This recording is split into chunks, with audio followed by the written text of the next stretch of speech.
You did the impossible. You found 4 friends who all have the same free time every week to be able to sit down and play Dungeons and Dragons. But now, you're asking yourself the question, how am I going to start this adventure? This is your first campaign. You want to impress your friends with how amazing your storytelling is. Or you really need this campaign to end as epic as the last one did. More epic than the last time you took way too much NyQuil and ended up having machine elf dreams about you and Bilbo going to take down the government. This is because your whole life, you didn't just scrape by with season school. You didn't just use the 1 page minimum for your writing assignments. You did 10 for fun. In this community of dice goblins and min-maxers, there's you out there who are watching your 500th D&D video to get more DM tools, tips, and tricks into your tool belt. That's why we are the exact same. That's why I'm going to share with you these different, exciting, memorable ways to start your next D&D adventure. And they will avoid the cliches. They will be just like how professional DMs have started them in the past. This way you won't leave your table groaning after you start the tavern for the 5th time.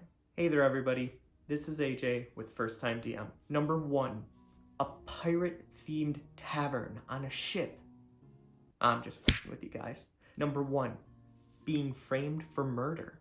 For this one, you're narrating towards your players. They are walking down cobblestone streets as they see a princess of royal blood walking by.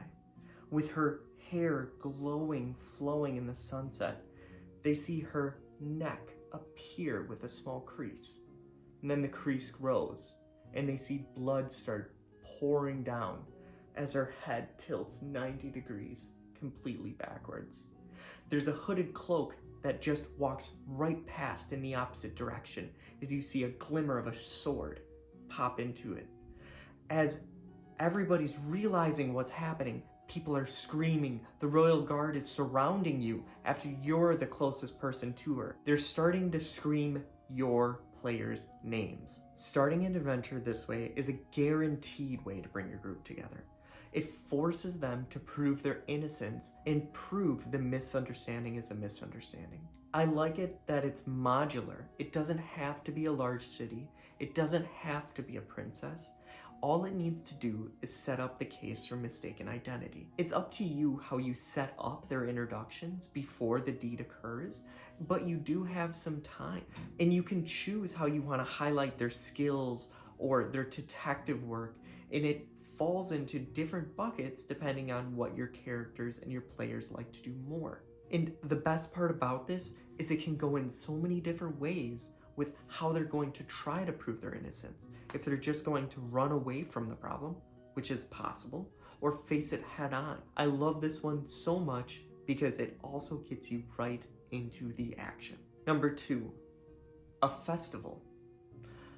Now, narrating this for your players, there is a giant hustle and bustle as they're in town. They might have lived there their entire lives, or they're brand new to it, coming in from a strange lands after hearing about the wonderful Magica Festival. This festival is hosted every single year at the turning of the new year, and different townspeople and merchants and traders from around the world come to it, and they all have something to offer. I love this setting because it gives a unique and applicable way to introduce each and every character you could think of. Druids, well, they're there for the petting zoo. Barbarians, well, they're there giving local pelts and other things that they found in the wilderness. Fighters, yeah, they're brawling in the middle of the ring. Any character that your players come up with has a place to be here. And just like us in real life, when we attend the Ren Fair, there's a sense of magicalness about it. And I say this not from experience because my summers are too fucking busy and I've never made it to one in real life. Finally, in case you do have a character who wants to be part of a circus act, this is the absolute best way to be able to introduce them. I've seen this one done a couple times actually. The latest time is when I saw it in season 2 of Critical Role. The third one is preventing or being part of a heist. Narrating this one for your players, a letter was sent to each and every one of your players. It's coming from a very wealthy benefactor who's trying to get them to go and steal information from a wizard's tower, a powerful magical artifact that this benefactor needs to get their hands on.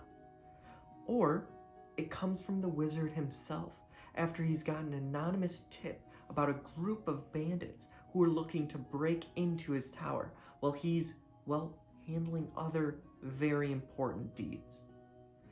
This one gives an opportunity for your players to get so creative, and the stakes can be as low or as high as you need them to be. Sometimes you're not starting your characters at level 1, but instead you're starting them off at 5, 10, 15th level, and you want it to feel cinematic instead of you all meet at a tavern after you just killed your 15th dragon.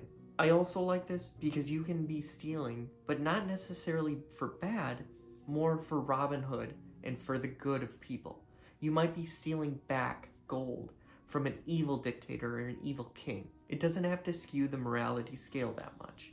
Some others that are honorable mentions, I've heard these before, I think they're very interesting, but they seem to be done a lot. First is coming in on a caravan, a skyship, a train. It forces your group together and it gives them some opportunity to roleplay, and depending on what happens to the train, if they get there, if they're sent in a different direction, it's an option there. The other one is escaping from jail. I do like the idea, and I've ran different one-shots and adventures. I just feel like it's been done a little bit. If you haven't done it with your table yet, or if they think it could be interesting, go ahead and add it to it. I really do like this one though because it gives a lot of creativity with how you want to get out. And finally, the town under catastrophe. We saw this in Skyrim where the dragon is assaulting the keep, and it always helps to be able to push your team together and get them in that scenario. Once again, everybody, I just wanted to say thank you. Thank you for sticking around this long in the video. I'm hoping that this helps your adventure start off in the right way. Thank you so much for watching my content. Really appreciate it. This has been AJ with First Time DM. Cheers.